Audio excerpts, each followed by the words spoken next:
Du haut de ses 1,70 m, Assitan respire la sérénité et la joie. Toujours entouré de ses apprenants, Assitan continue d'aider les jeunes désireux à apprendre un métier. Ce n'est pas tout. La générosité est l'un de ses traits de caractère les plus visibles. Assitan aime et accompagne les nécessiteux dans sa quête d'un lendemain meilleur. Elle embrasse la vie de métier grâce à son père.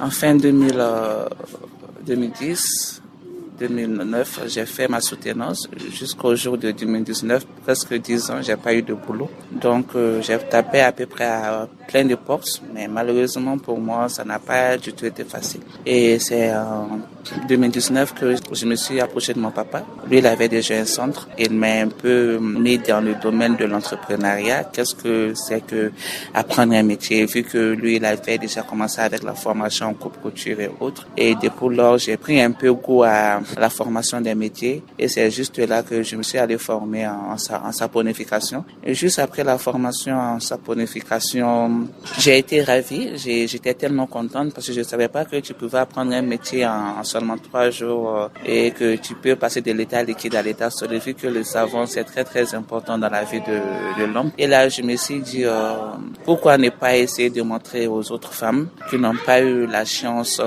d'aller à l'école, qui n'ont pas eu la chance d'avoir un boulot, un emploi, pourquoi ne pas essayer de mettre ça en valeur? La réussite en dehors des tables bancs est bien possible. C'est ce que nous montre Assitan de par sa ténacité et sa volonté inébranlable à la capacité des femmes, principal levier de développement d'une nation. De 2019 à maintenant, on a pu former plus de 7000 femmes, sans compter les cas sociaux. Les cas sociaux, à peu près 1000 femmes, on les a formées à mon propre compte. Il y a la saponification, il y a la coupe-couture, il y a le maquillage, il y a la coiffure, il y a les traditionnels tatouages, il y a les colliers, il y a l'agroalimentaire, il y a la cuisine, il y a la pâtisserie, il y a la décoration, il y a les bourrelons. Il y a plein de formations, les emballages aussi. Donc, toutes ces formations intéressent tellement les dames que à chaque fois qu'elles viennent pour la formation, dès qu'elles finissent avec une, elles veulent automatiquement apprendre une autre formation. Des difficultés, on en rencontre toujours, surtout lorsque l'attente en vaut le coup.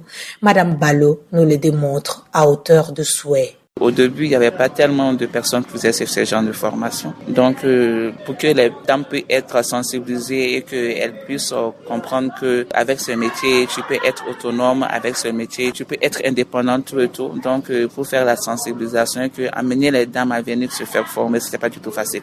Il faut que d'abord toi-même, tu aies confiance en toi. C'est lors de ma première formation avec 24 apprenants, 20 femmes et puis 4 garçons. Donc, avec les images qui ont un peu circulé sur les réseaux sociaux, beaucoup de dames ont eu un peu confiance et là, elles sont venues s'inscrire et faire la formation. Il ne faut pas qu'on se dise qu'on a eu un diplôme et que c'est la fin du monde. L'un des avantages des métiers, c'est la liberté et le temps de travail.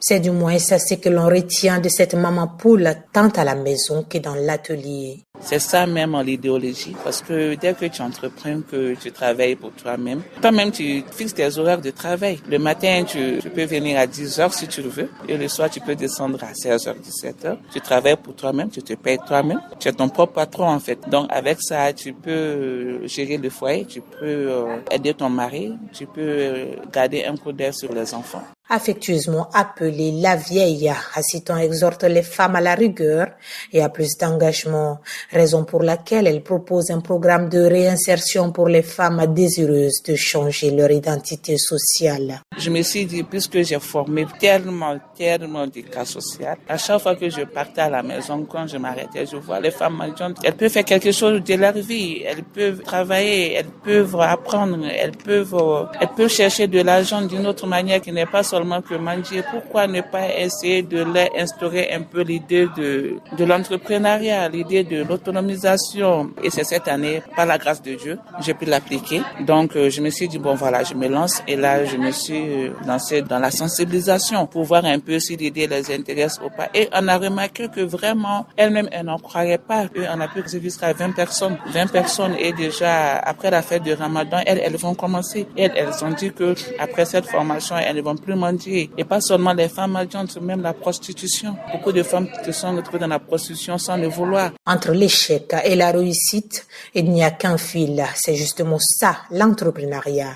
Des conseils pour ses tantes, sœurs et filles. Mon papa avait l'habitude de dire, un jour j'ai l'honneur, le deuxième jour j'ai le déshonneur. Là, ce n'est rien d'autre. Un jour, on peut te prendre au boulot, tu es tout content. Mais le deuxième jour, dès qu'il y en a une crise et que dès que l'entreprise ne va pas bien, que dès que tu as fait quelque chose, tu es renvoyé du jour au lendemain. Ce que moi, j'allais dire à la jeunesse de maintenant, essayez un peu de se focaliser sur les métiers. Essayez un peu d'apprendre les métiers, que ça soit que tu sois instruit, que tu ne sois pas instruit, que tu as un boulot, que tu n'as pas un boulot, que tu es femme au foyer, peu importe. Apprendre un métier, c'est primordial pour toi. Et puis, pas seulement pour toi, ça va aider ta famille, ça va aider le quartier dans lequel tu vis, ça va même aider le pays. Parce que comme on l'a dit, le développement d'une nation se fait surtout avec les femmes qui sont formées. Et là, moi, je peux dire à toutes ces femmes de se battre, de se battre, de se battre et ne jamais cesser d'espérer. La victoire, c'est au bout de l'effort, en fait.